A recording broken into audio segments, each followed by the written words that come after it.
Hello everyone, welcome to my channel. आप सभी का स्वागत है आपके अपने चैनल इम्पोर्टेंट है में।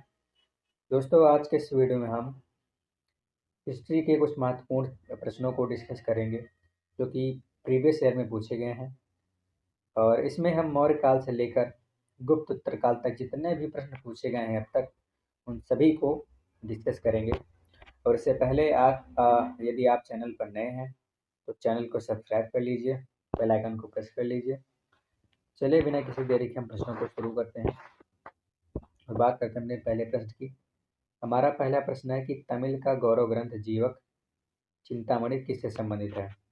ऑप्शन में है बौद्ध धर्म, हिंदू, जैन, ईसाई। इसका जो राइट आंसर हो जाएगा वो क्या हो जाएगा?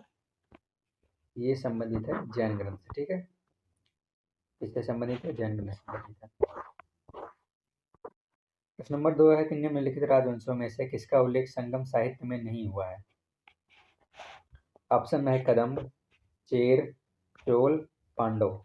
इसका जो राइट आंसर हो जाएगा वो हो जाएगा कदम्ब। कदम्ब ऐसा राजवंश है जिसका उल्लेख जो है संगम साहित्य में नहीं हुआ है। संगम काल का जो समय था वो पहली से तीसरी सदी ईस्वी तक था।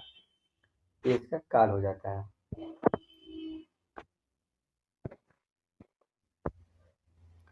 हमारा अगला प्रश्न है कि तोलकप्पियम ग्रंथ संबंधित है।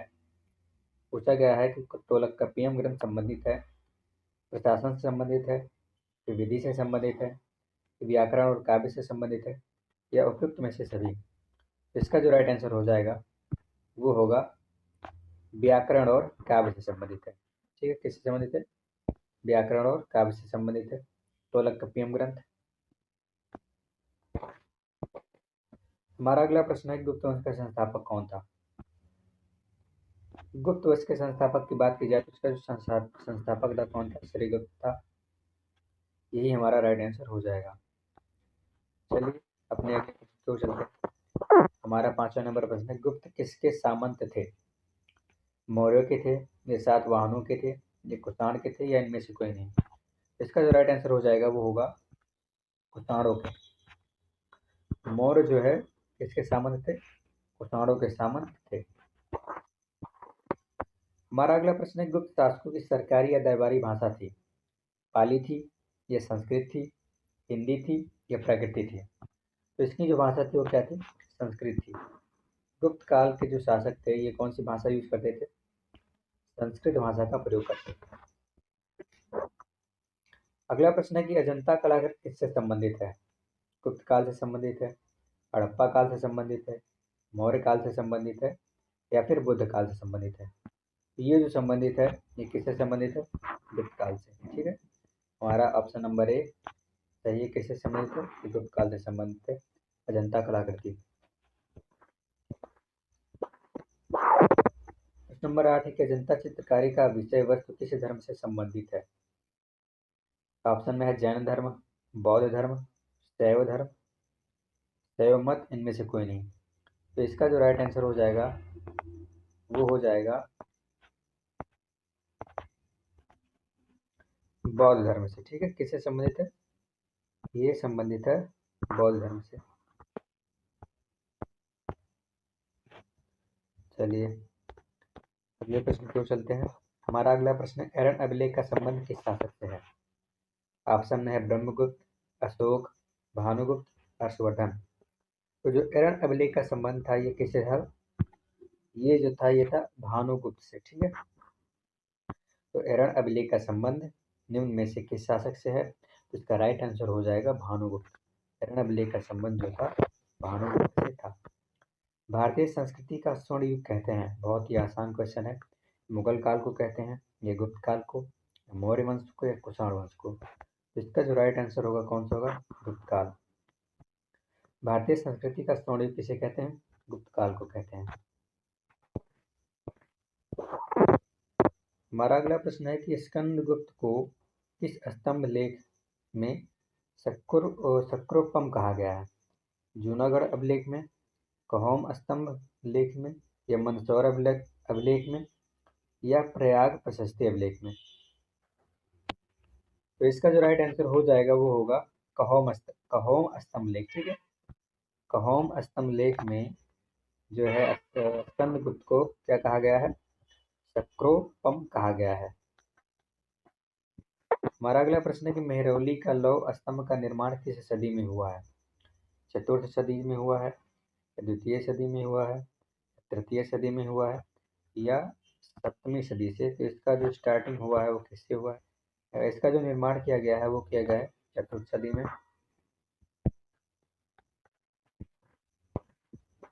हमारा अगला प्रश्न है गुप्त वंश ने किस अवधि तक शासन किया है? निम्न में से पूछा गया कि निम्न में से गुप्त वंश ने किस अवधि तक शासन किया है?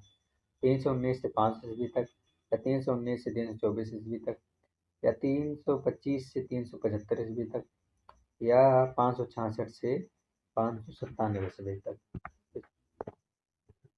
तो इसका जो राइट आंसर हो जाएगा कौन सा होगा? गुप्त वंश ने जो है 319 से 500 ईस्वी तक शासन किया है। हमारा अगला प्रश्न है कि बाल विवाह की प्रथा आरंभ हुई थी मौर्य काल से, गुप्त काल से, हर्षवर्धन काल से, या इनमें से कोई नहीं? तो जो बाल विवाह की प्रथा आरंभ हुई थी किस काल से हुई थी? गुप्त काल से इसकी प्रथा आरंभ की गई थी। हमारा अगला प्रश्न है कि सती प्रथा का पहला उल्लेख कहाँ से मिलता है? सती प्रथा का जो पहला उल्लेख है वो मिलता है कहाँ से? जूनागढ़ अभिलेख से, या विलसद स्तंभ लेख से, या वित्तीय स्तंभ लेख से, या अरण्य अभिलेख से? तो जो सती प्रथा का पहला उल्लेख जो मिलता है वो मिलता है अरण्य अभिलेख से। ये प्रश्न भी पूछा गया है। 16 नंबर प्रश्न है कि गुप्तकालीन सिक्कों का सबसे बड़ा ढेर कहाँ से प्राप्त हुआ है? बयाना भरतपुर, देवगढ़ झांसी, भूमरा मध्य प्रदेश, तिगवा मध्य प्रदेश? इसका जो राइट आंसर होगा क्या होगा? बयाना भरतपुर में। गुप्तकालीन सिक्कों का सबसे बड़ा ढेर जो है बयाना भरतपुर में प्राप्त हुआ है। हमारा अगला प्रश्न है कि वर्धन वंश या पुष्यभूति वंश की स्थापना की? तो इसका जो पुष्यभूति वर्धन, ठीक है। ऑप्शन में है राज्यवर्धन, आदित्यवर्धन, पुष्यभूति वर्धन। तो इसका जो राइट आंसर होगा कौन सा होगा? पुष्यभूति वर्धन। पुष्यभूति वर्धन ने ही वर्धन वंश या पुष्यभूति वंश की स्थापना की है। हमारा अगला प्रश्न है बंगाल का कौन सा शासक हर्ष का समकालीन था? शशांक था, या ध्रुवसेन था, या पुलकेशिन द्वितीय था, या पुलकेशिन प्रथम? तो इसका जो राइट आंसर होगा वो होगा शशांक, ठीक है। शशांक जो था हर्ष का समकालीन था। चलते हैं अपने अगले प्रश्न की ओर। हमारा अगला प्रश्न है कि ह्वेनसांग ने किसे शिलादित्य कहा है? चंद्रगुप्त मौर्य को, हर्षवर्धन को, अशोक को, या चंद्रगुप्त सेकंड को? तो इसका जो राइट आंसर होगा क्या होगा? हर्षवर्धन को। ह्वेनसांग ने हर्षवर्धन को क्या कहा है? शिलादित्य की उपाधि दी है, या उन्हें ऐसा कहकर बुलाया है। हमारा अगला प्रश्न है कि अंकोर वाट का मंदिर जो है वो कहाँ स्थित है? वियतनाम में, तिब्बत, इंडोनेशिया, या कंबोडिया? तो इसका जो राइट आंसर हो जाएगा वो क्या होगा?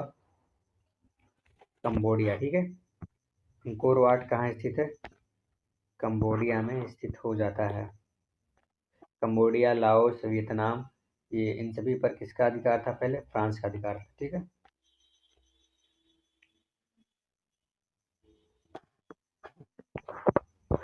हमारा अगला प्रश्न है हितोपदेश के लेखक कौन है इनमें से? ऑप्शन है बाणभट्ट, नारायण पंडित, भवभूति, या विष्णु शर्मा? तो इसका जो राइट आंसर होगा वो होगा नारायण पंडित। हितोपदेश के लेखक है नारायण पंडित। हमारा अगला प्रश्न है कि प्राचीन भारत में निम्न में से कौन सा विद्या अध्ययन का केंद्र नहीं था? प्राचीन भारत में निम्न में से कौन सा विद्या अध्ययन का केंद्र नहीं था? तक्षशिला, कौशाम्बी, विक्रमशिला, या नालंदा?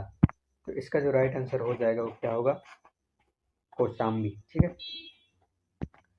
कौशाम्बी जो है अध्ययन का केंद्र नहीं था प्राचीन काल में। हमारा अगला प्रश्न है कि देवनागरी लिपि का प्राचीनतम रूप है? खरोष्ठी है, या ब्राह्मी है, प्राकृत है, या पाली है? इसका जो राइट आंसर होगा वो क्या होगा? ब्राह्मी, ठीक है। आधुनिक देवनागरी लिपि का जो प्राचीनतम रूप है कौन सा है? ब्राह्मी हो जाता है। हमारा अगला प्रश्न है, इतिहास के पिता द फादर ऑफ हिस्ट्री की पदवी निम्न में से किससे संबंधित है? बहुत इजी क्वेश्चन है। इसका जो राइट आंसर होगा क्या होगा? हेरोडोटस। अगर आप ये सोच रहे हैं तो बिल्कुल सही सोच रहे हैं। और अगर इससे पहले आपने चैनल को सब्सक्राइब नहीं किया तो प्लीज़ कर लीजिए। और मैं रोज़ जब तक ये SSC GD का पेपर समाप्त नहीं हो जाता है, ऐसे ही प्रीवियस ईयर के क्वेश्चन पेपर लाता रहूँगा और आप सभी अवश्य देखिएगा। लेकिन देखेंगे तब जब आप चैनल को सब्सक्राइब करे रहेंगे और बेल आइकन को प्रेस किया होगा। हमारा अगला प्रश्न है कि मौखरी शासकों की राजधानी थी? कन्नौज, थानेश्वर, उज्जैन, इनमें से कोई नहीं। तो इसका जो राइट आंसर हो जाएगा वो क्या होगा? कन्नौज। ठीक है, कन्नौज जो है मौखरी शासकों की राजधानी थी। प्रश्न नंबर 26 है कि हर्ष काल में भू राजस्व की सीमा क्या थी? ठीक है, किसकी सीमा? भू राजस्व की सीमा क्या थी? तो इसका जो राइट आंसर हो जाएगा वो होगा, ऑप्शन में है, पहले देख लेते हैं, 1/10 से 1/16, 1/6 से 1/10, 1/4 से 1/6, या इनमें से कोई नहीं। तो इसका जो राइट आंसर होगा वो होगा 1/6 से 1/10। ये जो है हर्ष काल में भू राजस्व की सीमा थी। Thanks for watching. आज के वीडियो में इतना ही। मिलते हैं इसके पार्ट 3 में। वीडियो कैसी लगी कमेंट बॉक्स में ज़रूर बताइएगा। और इससे पहले चैनल को आपने सब्सक्राइब नहीं किया है तो प्लीज़ कर लीजिए और बेल आइकन को सेलेक्ट कर लीजिए ताकि हमारे आने वाले वीडियो का नोटिफिकेशन आप तक ज़रूर पहुँचे। चलिए मिलते हैं अगली वीडियो में, तब तक के लिए